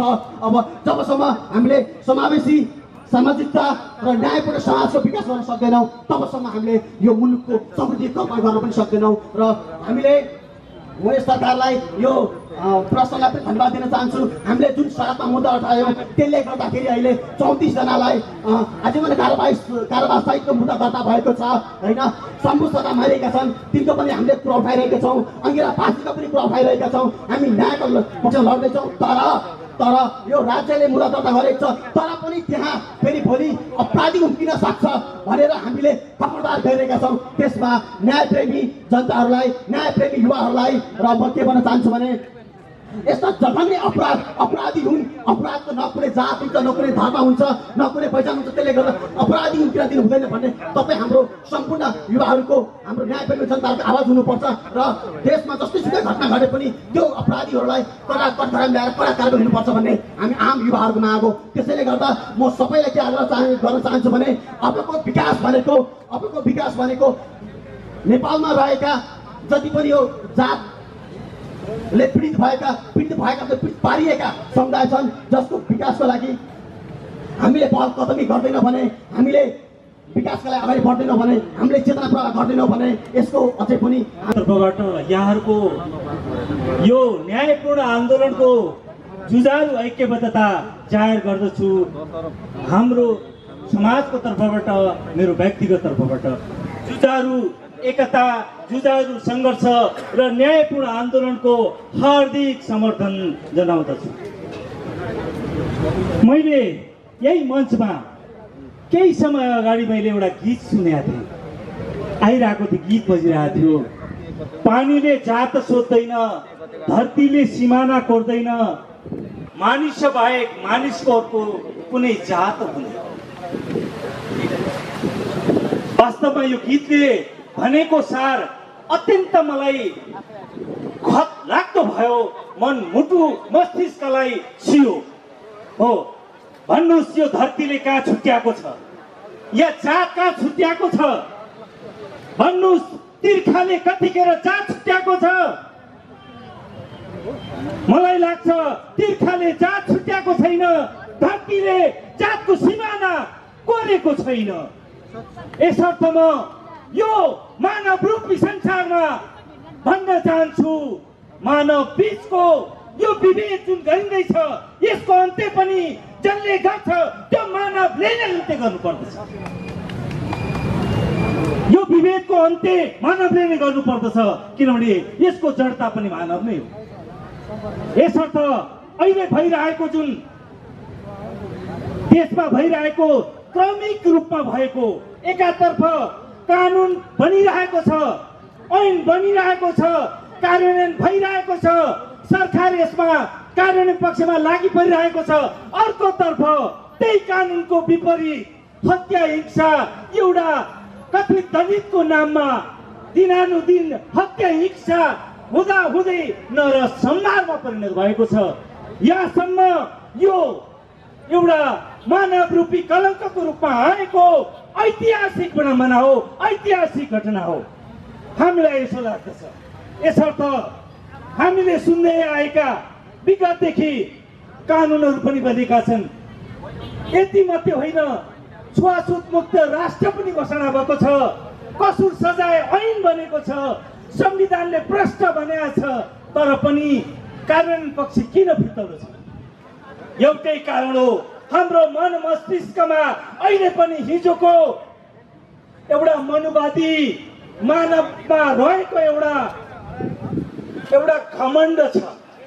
त्यो घमण्ड, त्यो शोक, त्यो एउटा सेक जित्दै पर्ने भन्ने एउटा परम्परा यो मानवमा केही गलत नवसमान्तवादी प्रविधिको एउटा अंशहरू अहिले पनि कायम भएको छ। त्यसैको चलखेल भए जस्तो मलाई लाग्छ। यसर्थ अहिले भर्खर जेठ 10 गते भएको नरसंहार घटनामा म थोरै केन्द्रित हुन चाहन्छु। यो घटना हामी सबैले अहिले छर्लङ्ग हाम्रो सामुन्नेमा आइसकेको छ। यहाँ कतै साथीयो अन्यथा नलिनुहोस्, राजनीतिक पार्टीले मैले यो खोजपेच गर्न खोजेको छैन, तर पनि यसको विसर्जन राजनीतिक नेतृत्वबाटै पनि फेरि हुन सक्ला। यो खबरदारी अब यो मञ्च लगायत त्यसैभरि गर्नुपर्ने आवश्यकता छ। किनभने जाजरकोटमा एउटा फु फु गर्ने सिङ्गारो सिङ भएको साँडेको एउटा सिङ छ भने रुकुममा अर्को सिङ छ साथीहरू। यो दुईटा सिङको बीचमा फेरि नदी छ, कतै फेरि राजनीतिक षड्यन्त्र हुन सक्ला। राजनीतिक विगतदेखि बनाउँदै आएको आयो अनि अन्तमा गएर यो आयोगले पछि छानबिन गर्छ भनेर टुङ्ग्याउने अझै पनि अजित मिजार चाहिँ फेरि यो केस दोहोरिन सक्छ। यसर्थ साथीहरू हामीले खबरदारी गर्नु आवश्यक छ। र अर्को कुरो थोरै भन्न चाहन्छु, रुकुम घटना, सुती घटनाको विषयमा अब हामीलाई पुलिस प्रशासन कानुनलाई दिनुपर्छ प्रमाण, या प्रमाण क्रमशः मेटिँदैछ।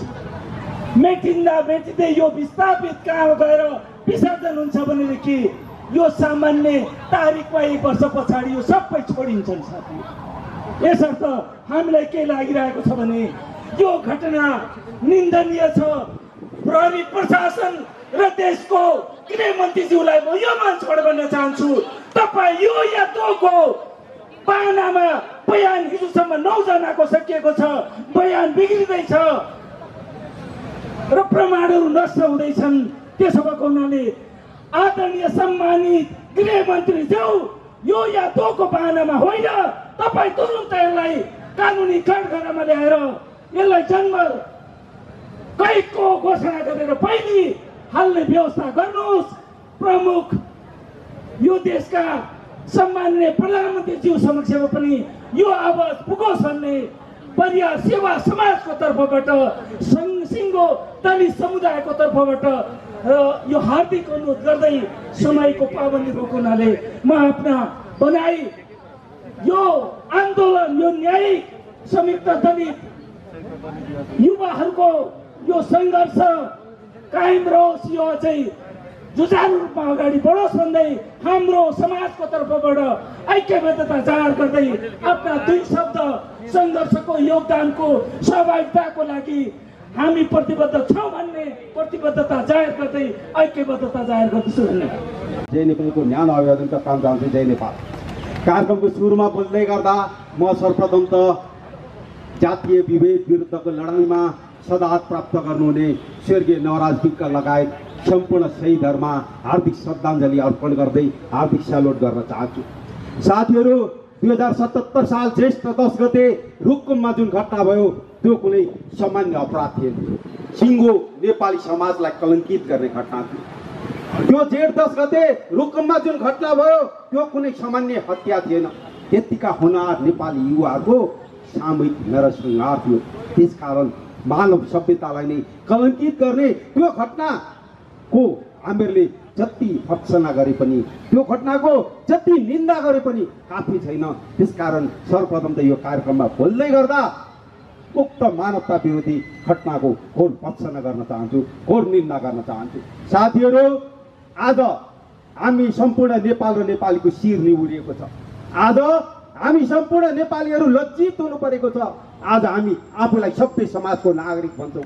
आज हामी आफूलाई पढे लेखेको सुसंस्कृत समाजको नागरिक भन्छौँ। अनि हामीले सभ्य भनेको, पढे लेखेको सुसंस्कृत बनेको त्यो समाजमा एउटा दलितले दोस्रो दर्जाको नागरिक भएर बाँच्नुपर्छ। आज हामीहरूले सुसंस्कृत बनेको त्यो समाजमा एउटा दलितले प्रताडित भएर बाँच्नुपर्छ। अनि आज हामीहरूले सुसंस्कृत बनेको त्यो समाजमा एउटा दलित युवाले गैर दलित युवतीसँग प्रेम गरेकै आधारमा मृत्युवरण गर्नुपर्छ। मृत्युवरण मात्र होइन, धेरै होनहार नेपाली युवाहरूले सामूहिक रूपमा नरसंहारमा सहभागी हुनुपर्छ, सामूहिक रूपमा मृत्युवरण गर्नुपर्छ। कति लज्जित बनाउने घटना छ नेपाली समाजलाई। आज नराजनीतिक लगायतका युवाहरूको हत्याको मात्रै प्रश्न होइन, आज प्रश्न छ हाम्रो नेपाली समाज कतातर्फ जाँदैछ भनेर। हामी एकातर्फ आधुनिकतातर्फ पाइला चाल्ने भन्दैछौँ, अर्कोतिर आधुनिकतातर्फ पाइला चाल्ने नाममा कतै नेपाली समाजलाई पुरानो बर्बर जङ्गली युगतर्फ त डोराइरहेका छैनौँ। आज हाम्रो नेपाली समाज कहिले पनि जाति, भाषा, धर्मका आधारमा बाँडिएका थिएनन्। कहिले पनि सामाजिक सद्भाव बिथोलिएको थिएन। यस्ता घटना घटाएर कतै हाम्रो सामाजिक सद्भावलाई बिथोल्ने षड्यन्त्र त कुनै एङ्गलबाट भइरहेको छैन, कुनै कोणबाट त भइरहेको छैन। आज तपाईँ हामीले गम्भीर रूपमा सोच्नुपर्ने बेला आएको छ। हरेक नेपालीले गम्भीर रूपमा सोच्नुपर्ने बेला आएको छ। त्यसकारण रुकुमको चोरजारीमा घटेको यो घटना हाम्रो सामाजिक समाज सद्भाव बिथोल्ने घटना हो। रुकुमको चोरजारीमा यो घटेको यो घटना हाम्रो राष्ट्रिय एकता बिथोल्ने घटना हो। त्यसकारण यो घटनामा संलग्न हरेकलाई हदैसम्मको कारबाही गर्नुपर्छ, हदैसम्मको कारबाही हुनुपर्छ। त्यति मात्र होइन, मृतकले घाइतेले न्याय पाउनुपर्छ, क्षतिपूर्ति पाउनुपर्छ। त्योभन्दा पनि ठुलो कुरो अब आइन्दा यस्ता खाले घटना फेरि कहिले पनि नघट्ने प्रत्याभूति राज्यले गर्नुपर्छ। त्यस निम्ति म वर्तमान ओली सरकारलाई सडकबाट गजगच्याउन चाहन्छु, खबरदारी गर्न चाहन्छु। साथीहरू, आज म नेपाल विद्यार्थी सङ्घको अध्यक्षका नाताले यहाँ आउँदै गर्दा खालि तपाईँहरूको आन्दोलनमा ऐक्यबद्धता छ है भन्न मात्रै आएको होइन। आज म नेपाल विद्यार्थी सङ्घको अध्यक्षका नाताले यहाँ आउँदै गर्दा तपाईँहरूको आन्दोलनमा हाम्रो पनि साथ छ है भन्न मात्रै आएको होइन। म तपाईँहरूलाई भन्न चाहन्छु, यो आन्दोलन तपाईँहरूको मात्र होइन, यो आन्दोलन हाम्रो पनि हो। यो सामाजिक आन्दोलन हो। यसमा नेपाल विद्यार्थी सङ्घले साथ दिने, ऐक्यबद्धता जनाउने मात्र होइन, नेपाल विद्यार्थी सङ्घ आन्दोलनकारीका रूपमा सबै सडकमा आउँछ। र जबसम्म हत्याराहरूलाई कडा कारबाही हुँदैन, जबसम्म हत्याराहरूलाई हदैसम्मको कारबाही हुँदैन, अन्तिम अवस्थासम्म नेपाल विद्यार्थी सङ्घ डटिरहन्छ। त्यसको लागि पनि म साथीहरूलाई प्रश्न पार्न चाहन्छु। यो मैले अहिले मुखले भाषण गर्दै गर्दा मात्रै भने होइन। जब रुकुमको घटना घट्यो, रुकुमको घटना घटेपछि सबैभन्दा पहिले कडा रूपमा प्रेस विज्ञप्ति जारी गरेर विरोध गर्ने पनि नेपाल विद्यार्थी सङ्घ नै थियो। त्यति मात्र होइन, यो माइतीघर मण्डलमा आएर आफ्नै विद्यार्थी सङ्गठनको तर्फबाट विरोध प्रदर्शन गर्ने कुनै सङ्गठन थियो भने त्यो नेपाल विद्यार्थी सङ्घ मात्रै थियो। त्यसकारण यो आन्दोलन दलितहरूको मात्र आन्दोलन होइन, यो सामाजिक आन्दोलन हो, यो नेपाली युवाहरूको आन्दोलन हो। हामी आन्दोलन कर्मीकै रूपमा तपाईँहरूको साथमा छौँ, हामी आन्दोलन कर्मीकै रूपमा आन्दोलनको मैदानमा छौँ। त्यो कुरा पनि म उद्घोष गर्न चाहन्छु साथीहरू। अर्को कुरा साथीहरू, यो देशमा संविधानबाट त छुवाछुत हट्यो, यो देशमा ऐन कानुनहरूबाट त छुवाछुत हट्यो, तर हाम्रो समाजमा व्यवहारमा कति पनि छुवाछुत हटेको छैन। त्यसकारण संविधानमा लेखिएर मात्र हुँदैन, ऐनमा लेखिएर मात्र हुँदैन, त्यसको प्रश्न पालना हुनुपर्छ। यसलाई साँच्चै रोक्ने भने हाम्रा नियमलाई, हाम्रा ऐन कानुनलाई अहिलेभन्दा अझै कडा बनाइनुपर्छ र छुवाछुतमा संलग्न जोसुकैलाई तुरन्तै कारबाही हुनुपर्छ। हामीहरूले देख्ने गरेका छौँ, यस्ता घटनामा कारबाही हुँदै गर्दा अन्यमा परेकाले धेरै ढिलो न्याय पाएको तपाईँ हामीहरूले विगतका दिनमा देखेका छौँ। ढिलो न्याय पाउनु भनेको भनेको न्याय नपाउनु सर हो। त्यसकारण यो घटनालाई पनि लिङ्गरिङ गरेर लान खोजिँदैछ, लम्ब्याएर तन्काएर लान खोजिँदैछ। तपाईँहरूलाई म भन्न चाहन्छु, अब हामीहरूले यही ढङ्गले कानुनी प्रक्रिया अगाडि बढाएर अब हामीहरूले मान्नु हुँदैन। अब हामीहरूले फास्ट ट्र्याक अदालतबाट यो मुद्दा टुङ्ग्याउने माग अगाडि बढाउनु पर्छ। किनकि हामीहरूले देखेका छौँ घटना घटेको 25 दिन भइसक्यो। 25 दिन घटना घटेको 25 दिन बितिसक्दा पनि अहिलेसम्म जम्मा 8 जनाको मात्रै बयान लिएको छ। त्यति मात्रै होइन, घटनालाई विभिन्न ढङ्गले तोडमरोड गर्न खोजिँदैछ। यो घटनालाई विभिन्न अर्कै रूप दिएर फेरि पनि दोषीलाई जोगाउने षड्यन्त्र हुँदैछ। त्यो षड्यन्त्र विरुद्ध पनि चलाएको भएर लाग्न म सबै साथीहरूलाई हार्दिक आग्रह गर्न चाहन्छु। यो घटनामा ढाकछोप गर्ने कुरा भएको हुँदै गर्दा, ढाकछोप गर्ने काममा लागे भन्दै गर्दा तपाईँ हामीहरूले प्रश्न सुनेका छौँ। संसदमा पूर्व गृहमन्त्री भइसकेका जनार्दन शर्माले कसरी यो घटनाका सम्बन्धमा आफ्ना कुरा राख्नुभयो, त्यो तपाईँ हामी सामने प्रश्न छ, छर्लङ्ग छ। त्यसकारण आज नेपाली जनतामा आशंका छ, कतै सत्तारूढ पार्टीकै नेताहरूको कारणले यो घटना त दबाइने होइन, कतै सत्तारूढ पार्टीकै नेताहरूको कारणले गर्दा यो घटनाका दोषीहरू हुर्किने त होइनन्।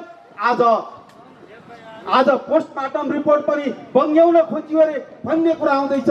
आज बयानहरूलाई पनि अर्कै ढङ्गले लेख्न थालियो अरे भन्ने कुरा आउँदैछ।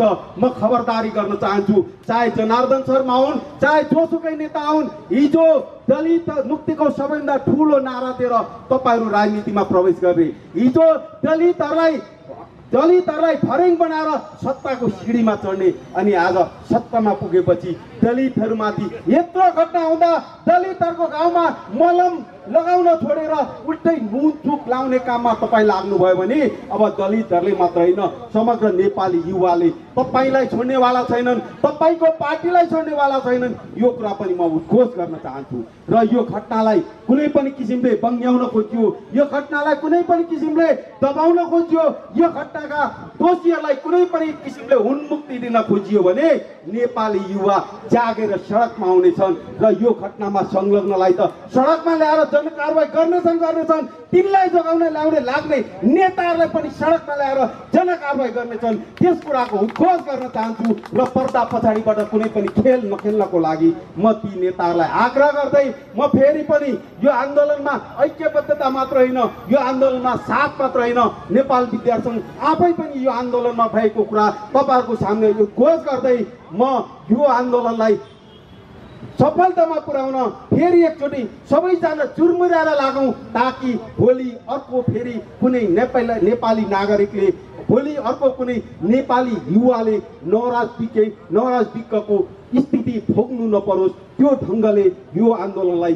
सधैँको लागि टुङ्ग्याउँ। यो आन्दोलनलाई भोलि दलित विरुद्ध कुनै पनि भेदभाव नहुने गरी, भोलि दलित विरुद्ध कुनै पनि अन्याय नहुने गरी यो आन्दोलनलाई टुङ्ग्याउँ। त्यस निम्ति निर्णायक आन्दोलनमा होमिन सबै साथीहरूलाई आग्रह गर्दै म फेरि पनि यहाँ बोलाएर आफ्ना कुरा राख्ने अवसर प्रदान गर्नुभएकोमा आयोजक साथीहरूलाई हार्दिक धन्यवाद दिँदै आफ्नो मन्तव्य टुङ्ग्याउन चाहन्छु। र मन्तव्य टुङ्ग्याउन अगाडि मैले एउटा कुरा अझै छोडेछु, यो आन्दोलन मात्र होइन, अहिले कैलालीमा क्वारेन्टाइनभित्र बलात्कार भएको घटना पनि सुनिएको छ, अत्यन्तै दुःखद कुरा। त्यति मात्र होइन, धनुषामा शम्भु सदालाई रहस्यमय किसिमले मारिएको कुरा पनि सुनिएको छ। तिनका अपराधीहरूलाई पनि कारवाही हुनुपर्छ। त्यति मात्र होइन, त्योभन्दा गम्भीर कुरा पनि अर्को आएको छ।